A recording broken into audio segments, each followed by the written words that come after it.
DeFi promises these incredible returns, but let's be honest, what if you could get them without the massive headache? Well, today we're going to be unpacking a protocol called Hittheyield, which claims to do just that. So let's see what's really under the hood here. Look, if you've ever dipped a toe into decentralized finance, you've definitely heard the stories of these huge, massive returns. But the reality for most people, yield farming, the whole process of lending out your crypto to earn rewards, it's like a full-time job. You're constantly navigating these super complex strategies and trying to manage risk. For the average person, that's a huge, huge hurdle. And this is the exact problem that Hittheyield says it can solve. Their core promise is super simple and direct. You just own the asset, the bond, and they do all the complicated work behind the scenes. It's a pretty tempting pitch, right? The idea of passive income without all the active management. So what exactly is this DeFi easy button they're talking about? Let's actually break down the protocol that they've built. Okay, at its core, Hittheyield is what's known as a white label solution, and it comes from a platform called DexFi Bonds. The easiest way to think about it is like this. DexFi provides the engine, the underlying technology, and Hittheyield basically puts their own brand name on it. Their whole goal is just to make yield farming as simple as humanly possible. So instead of you managing everything, you just own a bond and the protocol takes care of the rest.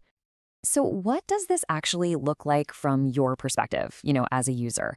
Let's walk through the entire journey from putting your ETH in to hopefully earning some yield in USDC. The whole thing is broken down into 4 pretty clear steps. First, you mint a bond with your ETH. This basically just creates a little digital token that represents your investment. Second, you stake that bond, which means you're locking it into the protocol. And from there, the system just takes over. Your ETH gets put to work in various yield farms, and you start earning returns in USDC, which, as you know, is a stablecoin that's pegged to the US dollar. And right here, this is the easy button in action. I mean, once you've staked your bond, your work is pretty much done. The protocol's automation just kicks right in, and it starts deploying your capital into all these different yield-generating strategies without you having to lift a finger. But let's be real. High, easy yields in DeFi often come with a giant red flag. So we have to ask the question that's on everyone's mind. Is this just another Ponzi scheme?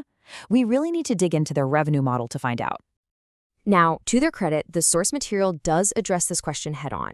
They know people are going to be skeptical, so let's take a look at their argument for why they say they are not a Ponzi. Okay, so here's the key difference that they point to. A classic Ponzi is kind of like a leaky bucket that constantly needs new money from new investors just to keep the earlier investors paid.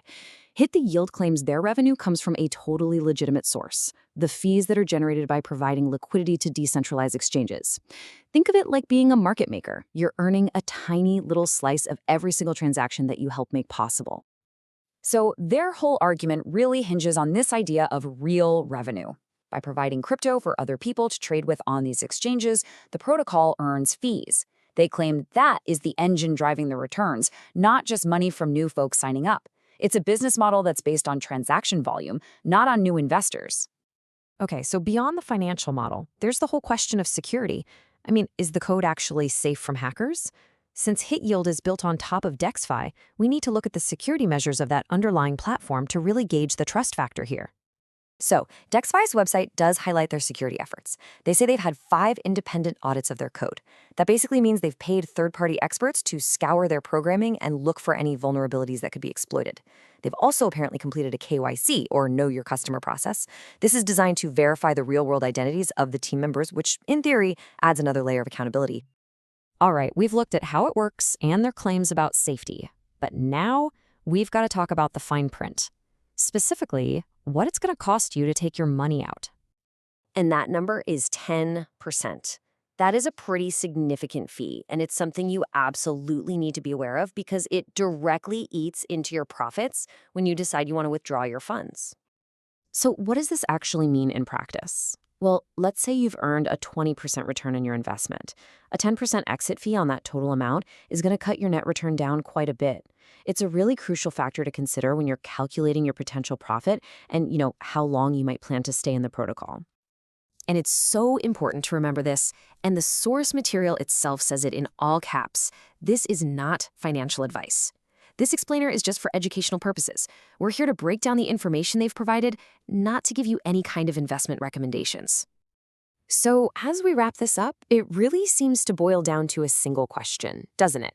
The protocol offers a simplified way to get into these really complex yield farming strategies, but it comes with its own structure and its own costs, like that 10% exit fee. And that leaves us with a final thought to chew on.